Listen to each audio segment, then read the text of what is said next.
Hey everybody, welcome to another video here previewing a big clash this week. It's the D's and the Blues Saturday night. Been looking forward to getting this bloke on again. We spoke in the preseason. We've got the champion team, the current champs, and I got the champion of YouTube, Caden McDonald. Mate, what is going on? Terry, geez, I can't remember what we spoke about in the preseason, but I remember we were really excited for this clash and what it might bring 20 weeks later. And it's massive for all sorts of reasons. It's quite funny. Like round 10, we were 10-0. You guys were 8-2. Should have stopped the season then because it's been a bit of a bumpy end to the season for both teams. Not in the greatest patch of form, but still high stakes going into this weekend. So I can't wait. It's really strange. I remember you saying you felt like this would be the turning point for the Blues and we would start getting the wins on the board. And we did. Yeah. And the D's very much form side in the competition. But yeah, like you said, there's still cracks and little question marks here and there. But I guess that's just the nature of the season. It's the end of the year. Well, you guys have finals locked in. We have kind of one little fingerprint on finals, but it's not locked in yet.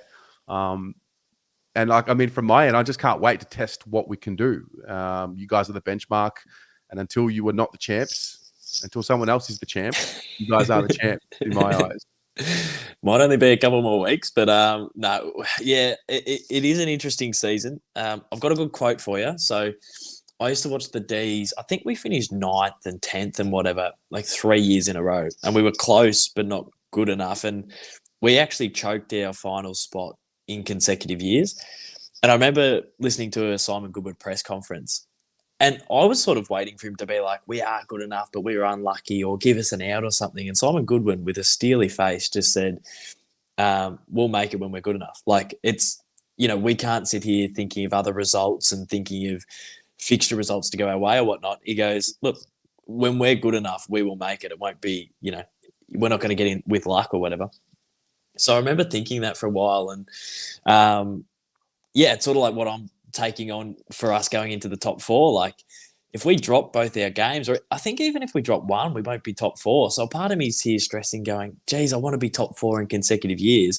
And I'm trying to circle back to Simon Goodwin. And in my head, I'm just going, well, we will be top 4 if we're good enough. And if we're not, then what's the point? What's the point in scraping into top 4 if we're just going to go out in straight sets? So yeah, really interesting little patch.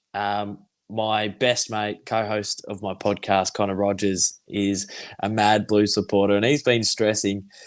I look at the fixture, and I'm hoping you don't pinch one against us. But regardless, I still feel like you make it anyway. And I think you guys have been good enough to make it. So, yeah, Simon Goodwin would say you'll make it if you're good enough, and I think the Blues have been. So, I don't know how close and how scary it'll be, but I think the Blues will make the 8. I've been bullish on them all year. You have. I mean, I'm hopeful. There's a little bit of fear started to creep in over the last few weeks because the approach and the mentality and the hardness just hasn't quite been there in the way that it was at the first half of the year. It's actually quite ironic because for us, it was all about new coach, new system, new this, new that. It's going to get better as the year goes on, but the reality is since the bye, we haven't been as good as what we were at the start of the year. And I don't know, was it just like an emotional response to the new changes? I'm not sure. Well, it's really tough because you've probably got a handful of players back that you're missing throughout the season. But when they have in-season injuries, they don't come back like they would round 1 off of the back of a full preseason. So even though your list at the moment or your team is looking pretty good on paper with the personnel, it's like, how fit are they? And like, how hard is it to come back from in-season injuries? And I think that's something that I'm starting to question with the D's a little bit. Like pretty much our whole back line, parts of our forward line and bits of our midfield have carried stuff throughout the year. So on paper, I think we have 2 people on the injury list, but throughout the whole 22, there's clearly people carrying stuff. And I think that'll be a big test for our footy club. But I clearly think that the Blues are hampered by that a little bit. Yeah, I think so too. I don't like to make excuses for them, but they're clearly there. They're clearly there, and it's a tough sport, and it's very easy to critique from this side of the fence. So with the D's, how have you taken this season? What's your high level observation? It's quite strange we spoke in the preseason, and we haven't met until round 22. So like essentially the whole season for the most part's happened. So how have you taken this year? It's been amazing in terms of to back up the way we have. With 2 rounds to go, we're third, and a sort of ridiculous game against the Pies. We should have won. We should be sitting second, to be honest. So 21 rounds in, I'd take that every day of the week off the back of a flag. We've seen teams win flags and just completely drop away or make grand finals and not back it up. So I think it is harder said than done. And I remember saying at the start of the year, it's not a foregone conclusion. There's going to be ups and downs. I'm not walking in here expecting the D's to just go back to back. This is going to be harder than what people think. And even by round 10, people were sort of like, oh, the D's have got it, because we were 10-0. But I'm listening to Simon Goodwin's press conferences, and he's saying, you're never as good as what you're going, and you're never as bad as what you're going. And we got to 10-0, but there was results where I felt like we played a 15-minute patch and we won. Like we were sort of beaten throughout the day. That Hawthorn game that people flagged was one where we're probably beaten throughout the game and we won by 10 points. And I was really pumped with how we could professionally win. And in the back half of this year, we're still getting sort of teams at their best. Like that Bulldogs team that we came up against was not the same Bulldogs team that played Geelong and Freo. Like they were playing out of their skins against us. That Collingwood game, I felt like we were on top on every sort of stat that would represent you winning a game, and we dropped it. But over that patch, the Bulldogs game, the Collingwood game, and the Freo game, we played some good footy. So right now, if we win the last 2, I will go into the finals thinking we can win it. If we drop 1, I think we could probably make it, but I think we're making up the numbers. And if we drop 2, we're not good enough. So that's how seriously I'm taking the last 2 games of the season. And I guess time will tell. I got to say, last week, obviously, I tuned in. And really, for the majority of the year, I guess, when the Ds are in that zone, when they're locked in, when they're focused, it's unbelievable to watch. Like, I don't know. It's ferocious. Oh, mate. It's mouth-watering, and I don't know anybody who follows footy or watches footy who could say otherwise, because it's so clean and it's so crisp. And I guess, I don't know, for a supporter, it's like, well, why can't we do it all the time? But there's so many elements that go into high performance. There's so many elements that go into like everyone gelling and clicking. But I guess, from your end, you guys have won the flag.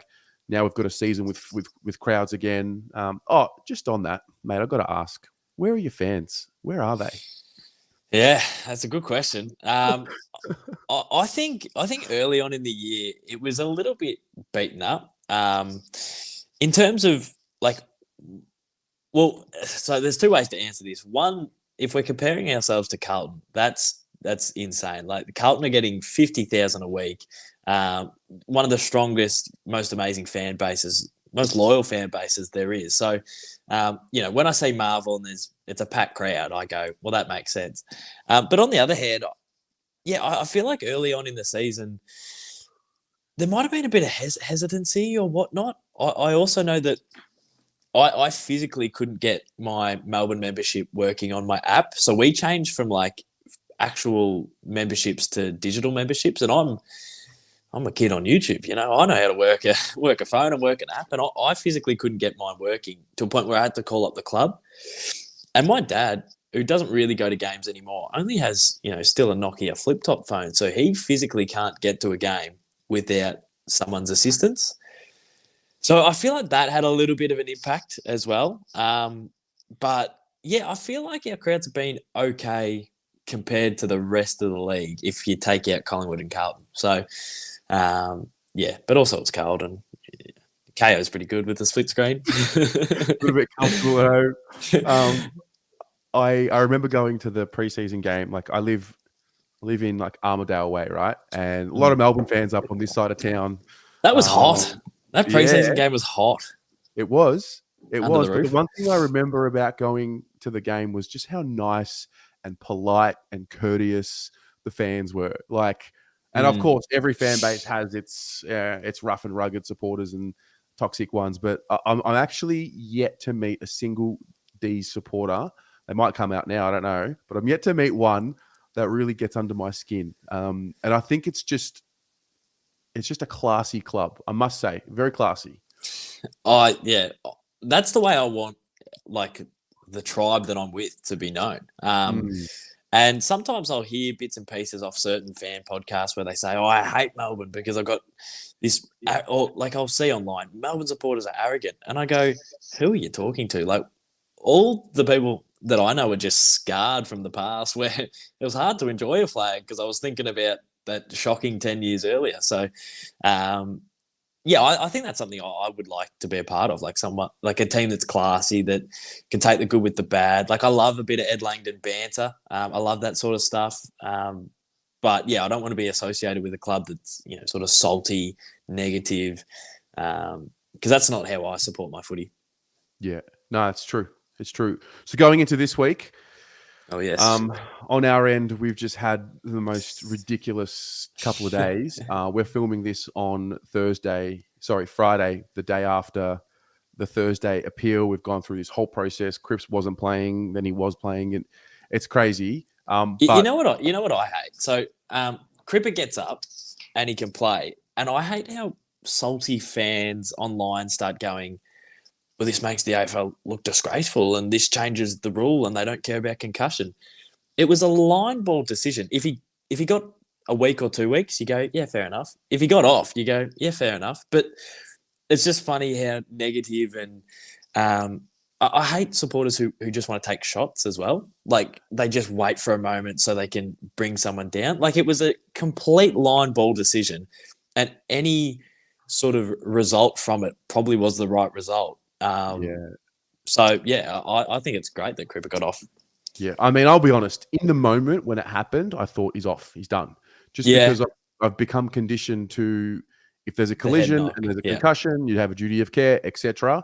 And then obviously Tuesday when we challenged, I wasn't surprised that we didn't get off. And then last night, I felt like the longer it went on, the more it was in our favor. And then when you really boil it down and think about it, over the last 5, 6, 7 years, there's been a real stamp of authority around getting rid of the bump when you choose to go past the ball and shepherd, or when you choose to intentionally bump. And then I think had he, this is just my opinion, allowing him to play promotes the notion in the sport that if you have your eyes on the ball at all times and you attack the footy and the footy only, then you are deemed to have been playing in a fair and reasonable way. And I think, I don't know if Cripps's record came into play, but he's always been a hard but fair player. Yeah. I mean, can't help but feel like if he had a bit of a history of suspensions and bumps and knocks, he probably doesn't get the benefit of the doubt. But yeah, I looked at it as a good, obviously I look at it as a good moment for the game because it's a Carlton player and it's at a crucial point in the year. But I do think there was a fine line where we're starting to step into this great territory of any collision with concussion becomes a suspension. And I don't know if that's where we want to go. No, not at all. And yeah, we have crept into that a little bit. And I hate when your sort of 60-year-old former AFL players go, oh, it's getting soft.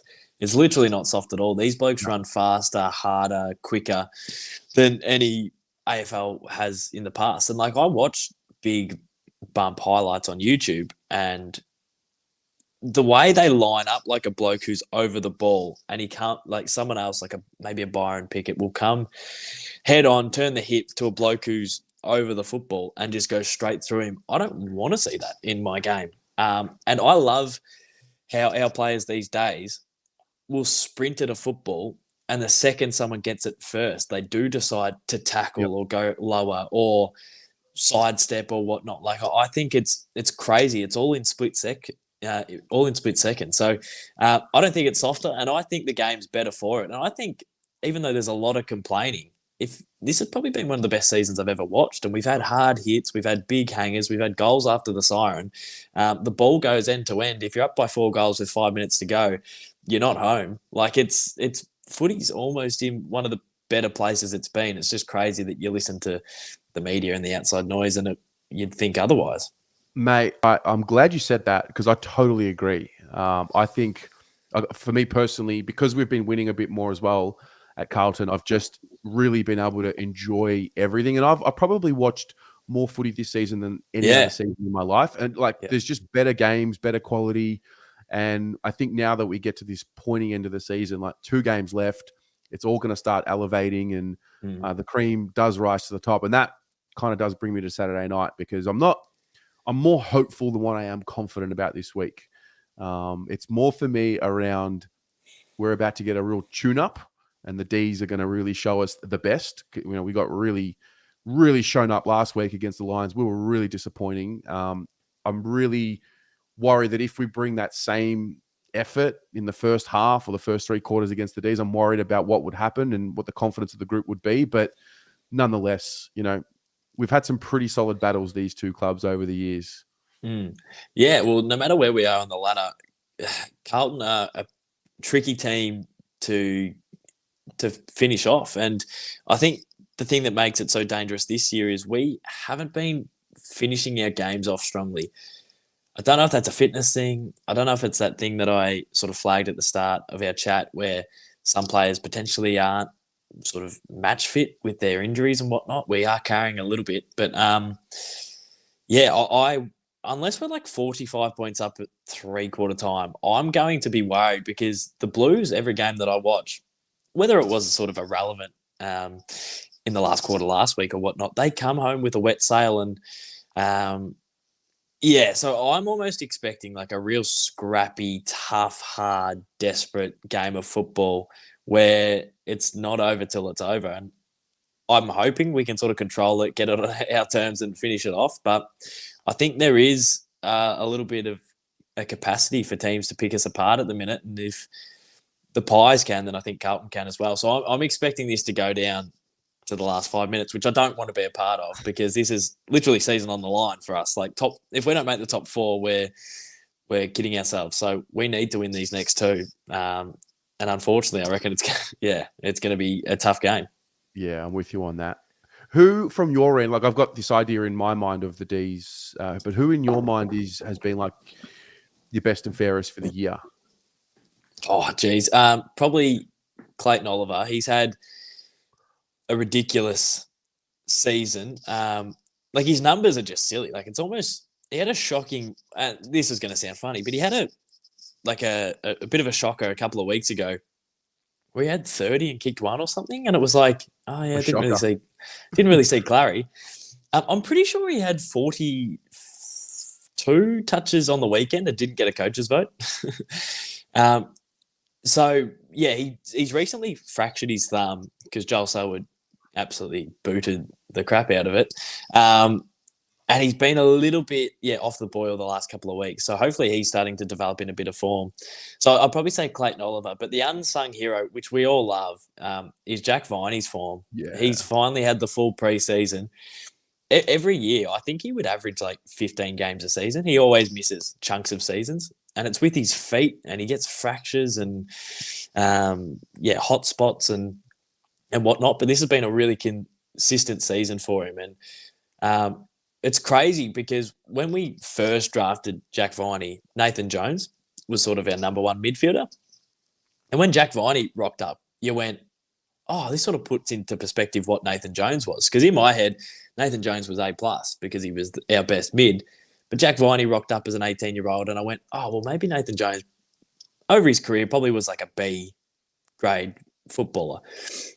And then it's funny the perspective you get when Clayton Oliver and Petrarca rock up, and I go, oh, well, Jack Viney I thought was A, but maybe Nathan Jones was C, Jack Viney's B, and Track and Clary are A++. But at the moment, I would almost say Jack Viney's season's potentially like A grade. I think he's almost an A grade midfielder. He's almost 100%. that Tom Liberatore to the Bulldogs. So they've got McRae and Bont, and you forget about Libba, but Libba's an A grade midfielder. So yeah, I would love if Jack Viney could pinch a B and F, but he's someone who against Brisbane and Freo was like the catalyst to those games with his intensity. Yeah, well, from my side looking in, I would have guessed Jack Viney. Maybe that's because guys like Petrarca and Oliver set such a high standard that you just kind of expect it. And it's not like Viney has never been a great player, but I feel like he's gotten stronger. I feel like he's gotten harder. Maybe it's the premiership. It's given him a different aura, but I sense a different Jack Viney. Maybe it is just the fact that he hasn't been as injured or interrupted throughout the year, but he's really, for me, elevated himself to, mate, A grade. Like absolutely. Like I think I think he's as good as any of your other midfielders this season. Yeah, I agree. And he's starting to really get those I guess the numbers with disposal, but I love his tackling and pressure. Yep. Like he's that bull that more on the defensive side for us as well. And yeah, his season's been awesome. Mm-hmm. All right. So this Saturday night, what's it going to be? How's it going to play out? You said it was going to be a tight one. I want the Blues to win one to finish off the year, and I'd love it to be against Collingwood because I think that would just be awesome. I get the feeling, I've been telling Connor, my mate, big Blues man, I said you win one. I said out of Brisbane, Melbourne, Collingwood, you win one. Like it's going to happen, and you're going to make finals. And I sort of enjoy watching the nervousness around it because it's fun. It's like, oh, are we going to make it? But I'm pretty confident you will. So I'm hoping the win doesn't come this week. I feel like you throw everything at us, and I feel like hopefully, because we've been pretty vulnerable in close games when teams are coming at us, but I'm hoping we stand up and sort of, maybe it's 8 points halfway through the last and we kick a couple of junk timers. That would be nice. About 20-point win. I'll take it, and then I'll have a stressful week waiting for the big clash against the Lions. Yeah. Yeah. Well, I think it's going to rain on Saturday, which is not a good sign for us because we haven't played well in the rain this year. We haven't been able to adjust to the conditions very well this year. Ross Lyon was talking early in the week around Carlton needing an emotional hook just to get us back into some momentum. I think that emotional hook is the Cripps inclusion or the appeal being successful. I think that'll give us a bit of a spark. I expect us to absolutely throw everything at you. Like I said, I'm hopeful more than what I am confident. But a 1 to 3 point win to the Blues is really where if we drop that, if that's the case, I will be absolutely gutted. Yeah, and you're right about next week because I don't want to look too far ahead, but the reality is there's 2 games left. There is this building animosity in the air around what next week would be. Because look, Carlton Collingwood playing, it's always tense. But when you're talking about with finals on the line, and Carlton have not been able to bring it to the table because we've been shit for so long. You could kick them out of top 4. Mate, I'm telling you, I'm confident about next week, but this week not as confident because you have to respect the champs. I get it. I know how it goes. But they can bleed. So I feel like we're gettable and you guys are plucky. So if we can win this and then win next week, I genuinely start to go, all right, maybe back-to-back's on because we get to qualifying week. We're in the top 4. It's a home qualifier if we win the next 2. Bring it on. But if we drop one, I reckon my confidence is gone. I don't think we can do it. We need to win these next 2 to sort of prove to ourselves that it's on again. So this is massive. MCG Saturday night. That's why we watch the game, mate. That's why I watch the game. Well, I also just want to touch on, so this time last year, I think once the season had finished, we were chatting on the phone quite a bit. Mate, life's changed for yourself a lot over the last 12 months. For those who aren't aware, I don't know where you have been if you don't know what's been going on, but how is your world? Because you've really, I would say, reaped the rewards of years and years of hard work, and many might look and think it to be an overnight success, but you're finally, in my opinion, really starting to get that reward, mate. It was funny. Like I was in a bit of a rut for a couple of years there. In 2019, I was making content on the AFL's YouTube and collaborating with like professionals with 6 cameras and microphones, and I was on set for like mini web series and whatnot. collaborating with the AFL, making stuff with AFL players. And that's literally been my dream, to be like in the media. Like I've always wanted a radio show or a TV show or something. And the reason I've been doing YouTube for 6 or 7 years was to crack into that. And then in 2020 and 2021, when football literally wasn't played in Victoria, my views dropped off, my opportunities just vanished. And I'd sort of gambled on myself for 6 years in a row, and I'd finally sort of backed in that I could do this full time, and it all just disintegrated in front of my eyes. And I started doubling down with what I was doing. So I'd make more videos to try and compensate for the lack of views. And I was sort of overworking myself. And there was an 18-month patch there where I just burnt myself out to a crisp. And I remember chatting to you at the end of last year and just sort of saying like, God, I need something to change. I need to collaborate with people. I need to bounce off ideas. I need to get my shit together, because I feel like I've almost lost an opportunity. Like I feel like this bloke who in 2019 was drafted, and I've played VFL for the next 2 years when I thought I was going to be putting together some good performances. So then, yeah, this year's been like amazing. I did a lot of work to get my mental health to a point where I could sort of take these opportunities with both hands. And yeah, I was lucky enough that Dill Buckley gave me a call and has helped me get a Spotify original podcast, which has me going up to Melbourne a couple of times a week, collaborating with footballers and social media people and some of the best podcasters in the world, not in the world, but I guess in Australia, are wandering around the offices that I'm in.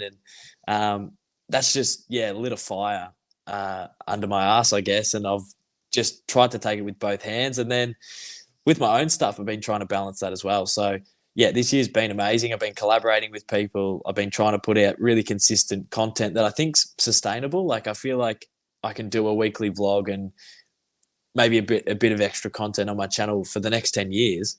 But I feel like I couldn't do some of the content that I was making a little bit earlier. Like it wasn't sustainable. So I feel like I'm in, yeah, like a really good place. And I've just been loving it. Yeah. Matt, I think it goes to show, I think for those watching, no matter what age you are, if you're looking to get not only in the YouTube game, but in any walk of life, in anything that you're doing, you actually said it before. It's never as good as it seems. It's never as bad as it seems. And yeah, I always find in life nowadays, we all go through our peaks and our troughs. I always, when things are good, I always tell myself, it could be almost a little self-sabotaging, but I do tell myself, enjoy this, but just know the next trough is coming. And then when the trough is here, I always sort of am able to say, all right, well, that means something else is on the horizon. But it's just the want and the willingness to be going through the ups and the downs that I enjoy. And I probably wasn't able to deal with the difference between the ups and the downs. And now I'm trying to find this like equilibrium, to quote Brendan Bolton. So I think that's an important part. But, for you, obviously, many, many years in the game, those who are on YouTube and have been on YouTube, like footy YouTube especially, would know exactly how you help really move the needle on this thing. And, mate, it's just, from this side, it's, I mean it. It's really good to see you get that reward for it. Yeah, I really appreciate that. Like, it's been so long and such a long journey, and it's crazy. Like you work so hard, you claw for so hard, you fight, you bleed, you sweat, you cry, you lose sleep. It's just so difficult. And now I feel like I'm at the starting line. So it's like, I don't feel like I'm not, oh, great, I've got, one podcast a week, put my feet up, I've made it. Like now I'm like, all right, I've literally just reached the starting line. This is where we roll the sleeves up. This is where we go. And I guess this year in particular, after going through a couple of highs and lows, and I've sort of started to enjoy the journey so much more. And like sometimes when it's 2 a.m. and I'm editing, knowing that I've got to get up to Melbourne the next day to ask some questions, I just go, this is it. This is it. Like being a YouTuber or being a content creator isn't the influencer parties that you get to go to, that I don't go to or get invited to. But that's not what being a content creator is. A content creator to me is like when it's like you're slaving over an edit and you know it's going to be great, or you spend 2.5 hours on a thumbnail that, like, I'm just moving the picture left or right or left or right. I'm going, does that look right? Does that look right? It's the work that I love. It's not like the reward. So, it's like I'm enjoying the journey a lot more this year because I guess I'm not going anywhere. Like, it's not like I hit 75,000 subscribers, in the next 6 months. I go, oh, sweet, that was cool. It's like I'm going to be around here making average AFL content consistently for a long, long time. So I've sort of turned off that mindset of like, I need the gold medal. And now I'm just enjoying doing the laps in the pool. 100%. Yeah, no, I totally resonate with that. Like, this is the time where you look back on that you miss the most, I think, for whatever's coming. No, I can really resonate with that. Well, yeah, it's been great. So for those that aren't aware, where do we find your new work? So the new potty is on Spotify. We've had a couple of Carlton players drop by. I love small forwards and I love the Blues as well. Like, I'm a big footy lover. So we've interviewed Jesse Motlop, Zach Fisher. So those interviews will be on Spotify. The podcast is called Goes Alright. So yeah, if you want to check it out, it's just, I'm trying to bring like a youthful, light, take the piss style to footy media. And even though like I'm technically, I guess, not in footy media and it's just a Spotify podcast, it's something I'm really, really proud of. And I want to give people a different look. Like, I don't want to give the stock standard interview. So if you're into sort of footy stuff, check it out. That'd be awesome. I would be shocked if there is any Carlton supporter watching right now that hasn't listened to both of those interviews. Yeah, mate, it's been a pleasure. I don't want to say good luck because it's not authentic for Saturday. So just enjoy yourself on Saturday, and I will as well. And we'll be chatting at some point down the line, there's no doubt. Yeah, beautiful. Thank you, Terry. And stick fat Blues fans, you're one win away. You're nearly there.